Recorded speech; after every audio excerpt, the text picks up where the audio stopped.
Welcome back to the Crochet Karate. So it's my friends at Yarnspirations.com. We have a beginner level crochet scarf. This is the Special Olympics Rib Crochet Stripe Scarf. We are going to be doing a pattern where we're going to create that texture using two colors of Red Heart Super Saver that we have. Now, the colors of these Olympic scarves change from games to games, and there's sometimes relationships to the states themselves and being able to support that. Now, sometimes there's a call out in different states of people making scarves for the Olympians, and it's just to show our support as spectators. So in the size that we have, chaining 192 gives you a 54-inch length that you have. So if you want to change the length, you can change this number to anything. There's no stitch multiple. So if you want 200, 201, 202, knock yourself out. But if you know that 54 inches equals 192 stitches, then you can, and if you want it longer, then you can just chain longer and, you know, no big deal. So let's begin by creating a slip knot. Now you can chain 192 to match the athlete that is in the photograph for his size.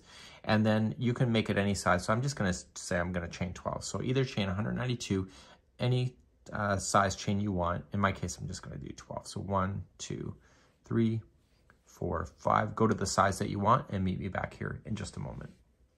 So in row number 1, I want you to use the back bars only of the stitch. Okay, so the back loop, it looks nicer.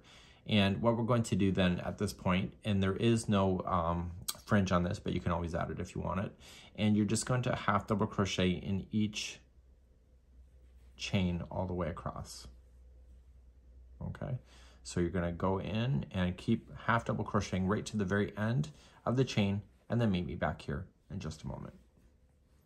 So you're eventually gonna come all the way to the end of the line. I'm gonna tell you some piece of advice now that may help you. So you're gonna come all the way to the end and your color is done and you have to fasten off. So what I would strongly recommend is just pull it through the loop and don't worry about hiding in those loose ends until later. I find with myself is that I end up losing my place sometimes when I go to sew those in. So I'm gonna leave that for later and I'll show you what to do, and we're gonna turn our work and begin row number 2 with a brand new color. So row number 2 is the same for all the remaining rows. You have to change your color every row. And you're going to just go into the back loop only. So normally if you have both loops, that's a stitch, but you just wanna favor the back one. So you're gonna dive over the first one and go right into the back. And I just want to attach it. Okay, so just pulling it through the loop and that attaches. And I want you to chain 1. It doesn't say to do that in the pattern because this is the best way for me not to lose count. I'm going to treat like I have not put anything in there yet, and I'm going to put in a half double crochet in the back loop. Okay, and I'm going to move across my row favoring the back loop only. Now you're going to notice that when you did what I just showed you, it may jet out a little bit, but you will not lose your count. I have found in my experience of crocheting all these years that I always lose count when it's a half double crochet in a row. And it's the structure of the stitch that throws me off. And you would think after 30 some odd years that I would get it. I don't get it. So I just improvise myself and I make my own rules so that I never lose where I'm going to go. And you're going to go right into your very last one right here. Okay, and then you're done. So then you end this color, and if you don't want to end your color and you want to keep it going with the same color, there's no yarn police as far as I know, because I'd be arrested already. So you're going to turn your work and begin your next color. So the next row is exactly what you just learned. So create a slip knot and attach it to the back loop only, right here.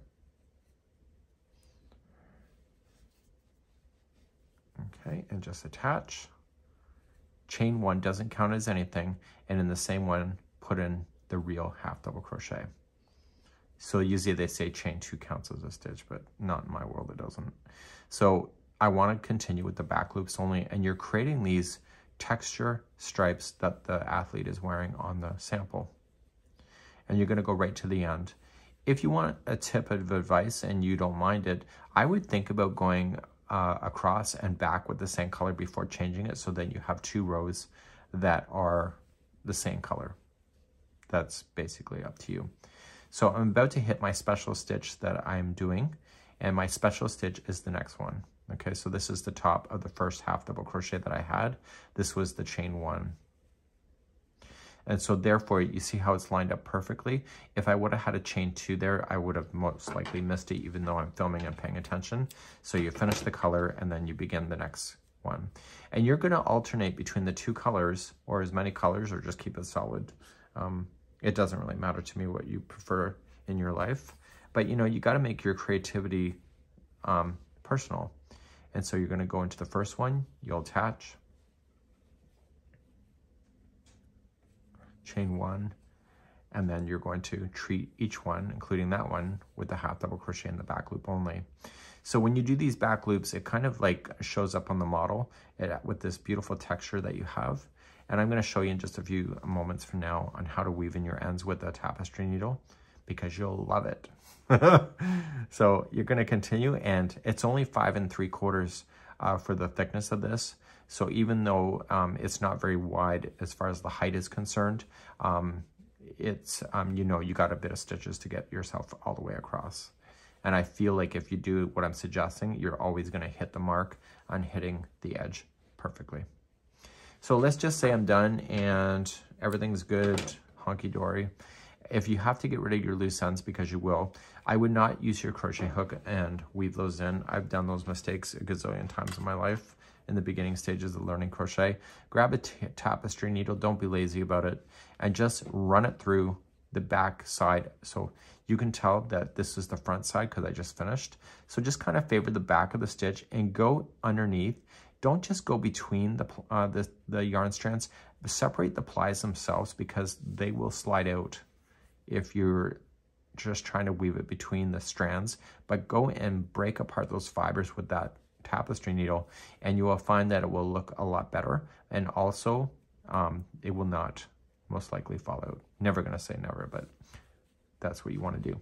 And so you'll want to do that with all of your tail ends. So if I want to weave in the pink, I'm only going to favor this inside the pink, so never go in the green, and therefore you'll end up with a nice looking scarf, just like the athlete is wearing today. So it's a really nice, easy pattern to be able to play with, and because of the stitch work, I just think it's a great idea and a great support. So that's it. This is the Special Olympics crochet rib scarf. There is no fringe, but you can add fringe. Again, there's nobody policing you on what you can and cannot do with these scarves.